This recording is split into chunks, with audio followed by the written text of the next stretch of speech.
नमस्कार, मैं हूं अंकुर और आप देख रहे हैं सत्यहिंदी.com। आइए एक नजर डालते हैं अब तक की सुर्खियों पर। कांग्रेस ने पेगासस स्पाईवेयर से नेताओं, पत्रकारों और दूसरे लोगों की जासूसी करने के आरोपों में घिरे मोदी सरकार पर हमला किया है। उसने आरोप लगाया है कि मोदी सरकार लोगों के बेडरूम में झांक रही है और जासूसी कर रही है। उन्होंने सीधे सीधे आरोप लगाया है कि मोदी सरकार ने देशद्रोह किया है और उन्होंने राष्ट्रीय सुरक्षा से खिलवाड़ किया है। कांग्रेस ने प्रेस कॉन्फ्रेंस कर यह आरोप लगाया।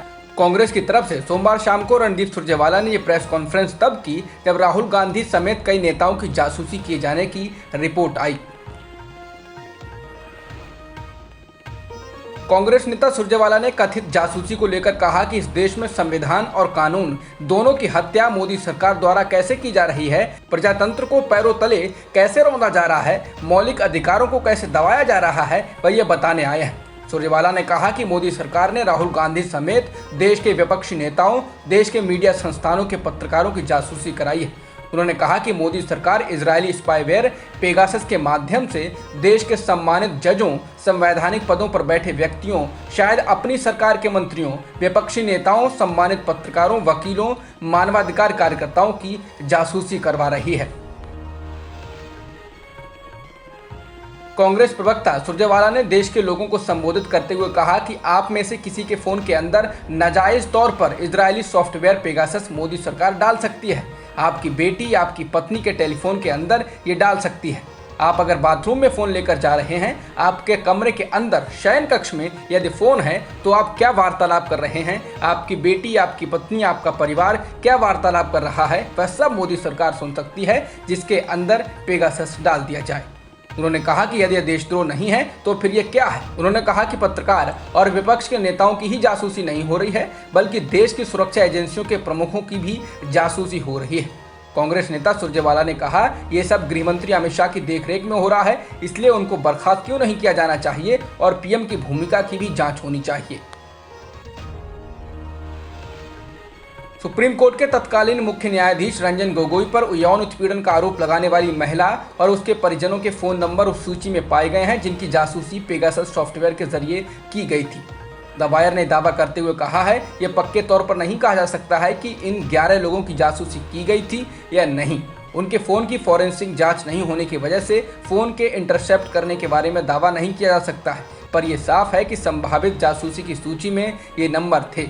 रंजन गोगोई पर आरोप लगाने वाली महिला, उसके पति, 2 भाई और दूसरे लोग मिलाकर कुल 11 लोगों के फोन नंबर पेगासस सॉफ्टवेयर बनाने वाली कंपनी एनएसओ के ग्राहकों के डेटाबेस में पाए गए। कांग्रेस नेता प्रियंका गांधी ने एनएसओ के स्पाईवेयर पेगासस को लेकर खुलासे के बाद नरेंद्र मोदी सरकार पर हमला किया है। उन्होंने कहा कि यदि पेगासस के खुलासे सही हैं तो नरेंद्र मोदी सरकार ने निजता के अधिकार पर गंभीर हमला किया है। प्रियंका गांधी ने ट्वीट कर कहा है कि पेगासस वाले खुलासे घृणास्पद हैं। अगर सच है तो लगता है कि मोदी सरकार ने उस निजता के अधिकार पर एक गंभीर और भयावह हमला किया है जो मौलिक अधिकार के रूप में भारतीय नागरिकों को संवैधानिक रूप से गारंटी दी गई है। ये लोकतंत्र का अपमान है और हमारी स्वतंत्रता के लिए अशुभ संकेत है। फोन टैपिंग मामले में आईटी मंत्री अश्विनी वैष्णव ने लोकसभा में अपना पक्ष रखा। उन्होंने कहा कि एक वेब पोर्टल पर कल रात एक अति संवेदनशील रिपोर्ट प्रकाशित की गई जिसमें बढ़ा चढ़ाकर कई आरोप लगाए गए। ये रिपोर्ट संसद के मॉनसून सत्र के एक दिन पहले प्रकाशित की गई है। ये कोई संयोग नहीं हो सकता है। उन्होंने कहा कि इससे पहले भी व्हाट्सएप पर पेगासस के इस्तेमाल को लेकर मिलते जुलते दावे किए गए हैं। वो बेबुनियाद थे और सभी पार्टियों ने इसका खंडन किया था। 18 जुलाई को प्रकाशित रिपोर्ट भी भारतीय लोकतंत्र और इसकी स्थापित संस्थाओं को बदनाम करने की कोशिश प्रतीत होती है। महाराष्ट्र में महाविकास आघाड़ी सरकार को लेकर चल रही खींचतान के बीच कांग्रेस के बड़े नेता पृथ्वीराज चौहान ने उद्धव ठाकरे की तारीफ की है। चौहान ने कहा कि मुख्यमंत्री उद्धव ठाकरे की बढ़ती लोकप्रियता के चलते उनको देश का प्रधानमंत्री बनाया जाना चाहिए। पृथ्वीराज चौहान का यह बयान उस समय आया है जब उन्हीं की पार्टी के प्रदेश अध्यक्ष नाना पटोले पिछले काफी दिनों से एनसीपी और शिवसेना पर लगातार जुबानी हमले कर रहे हैं।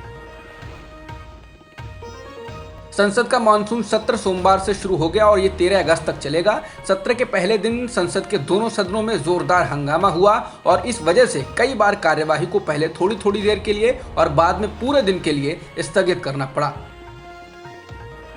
समाजवादी पार्टी के वरिष्ठ नेता आजम खान की तबीयत बिगड़ने के बाद उनको जेल से शिफ्ट कर लखनऊ के अस्पताल में भर्ती कराया गया। इससे पहले आजम खान कोरोना संक्रमित हुए थे, तब भी उनको लखनऊ के मेदांता अस्पताल ही ले जाया गया था। सुप्रीम कोर्ट ने मणिपुर के कार्यकर्ता एरेंडो लीचोम्बम को तुरंत रिहा करने का आदेश दिया है। उनको प्रदेश बीजेपी प्रमुख एस टिकेंद्र सिंह की मौत पर कथित फेसबुक पोस्ट करने को लेकर हिरासत में लिया गया था और राष्ट्रीय सुरक्षा अधिनियम यानी NSA लगा दिया गया था। मणिपुर के इस एक्टिविस्ट ने बीजेपी नेता की मौत के बाद फेसबुक में कथित तौर पर यह लिखा था कि गोबर या गोमूत्र से कोविड का इलाज नहीं होगा और बस इसके बाद उनके खिलाफ NSA लगा दिया गया। अब तक की खबरों में इतना ही। बाकी खबरों के लिए बने रहिए सत्यहिंदी.com के साथ।